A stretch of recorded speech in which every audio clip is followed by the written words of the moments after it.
6 Minute English. From BBC Learning English.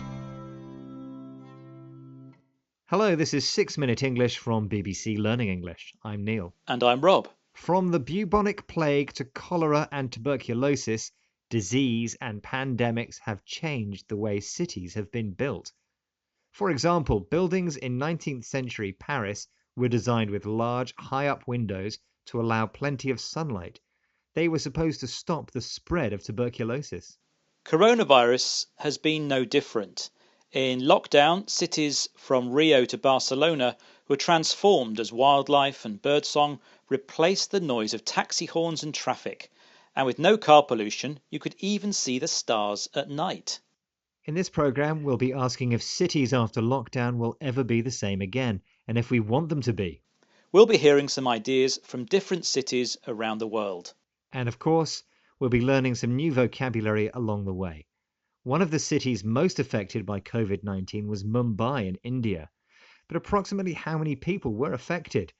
What's the estimated population of Mumbai? That's my quiz question for you today, Rob. Is it A, 15 million people, B, 20 million people, or C, 25 million people? I know Mumbai is an international megacity, so I'll say B, 20 million people. Okay, Rob, we'll find out later if that's right. Now, Beatrice Colomina is a professor of architecture at Princeton University in the United States. She spent years researching the relationship between cities and disease. Here she is talking with Kavita Puri, presenter of BBC World Service programme The Inquiry. Take tuberculosis.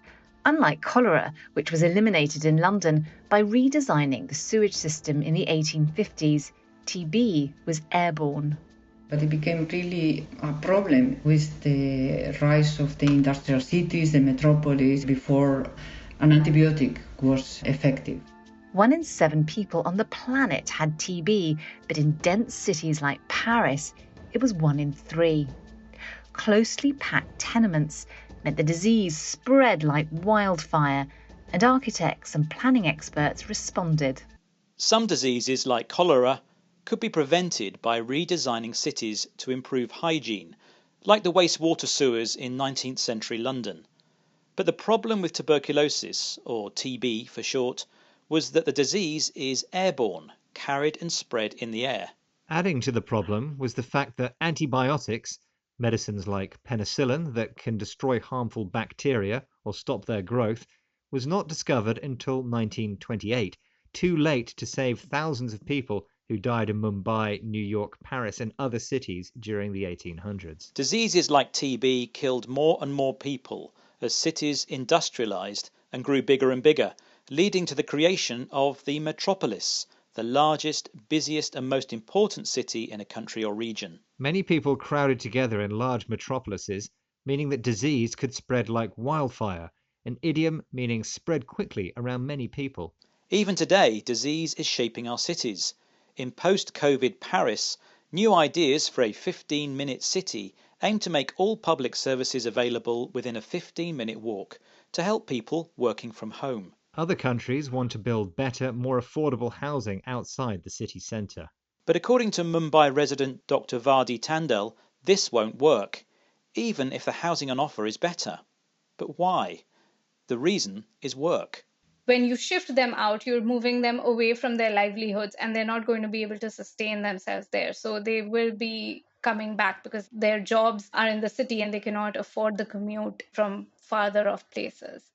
Dr. Vardi Tandel there, talking on the BBC World Service programme The Inquiry. Trying to make cities less crowded is one way to minimise the risks from disease. But moving people away from the city centre means moving them away from their livelihood, their job or other way of earning money to pay for food, housing and clothing. Many people still want to live near their workplace in the city centre because they can't afford to pay for the commute, the journey between their home and their place of work. Yeah, which is a real problem when you live in a city of... how many people did you say live in Mumbai, Neil? Ah, yes. In our quiz question, I asked you what the estimated population of Mumbai is. I said B, 20 million people. And you were absolutely right. Around 20 million people live in the Mumbai metropolis, making it very difficult to socially distance. In this programme, we've been discussing the relationship between cities and disease. In the 1800s, tuberculosis, or TB, killed thousands because it was an airborne disease, spread in the air and hard to prevent. Antibiotics, medicinal chemicals like penicillin, which can destroy harmful germs, couldn't help because they weren't discovered until decades later.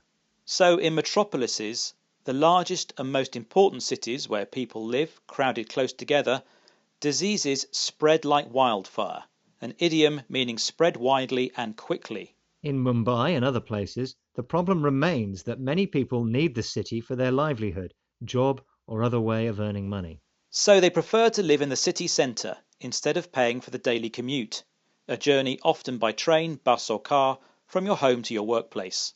And that's all we have time for in this programme, but remember you can find more useful vocabulary, trending topics and help with your language learning here at BBC Learning English. Bye for now. Bye-bye. 6 Minute English. From BBC Learning English.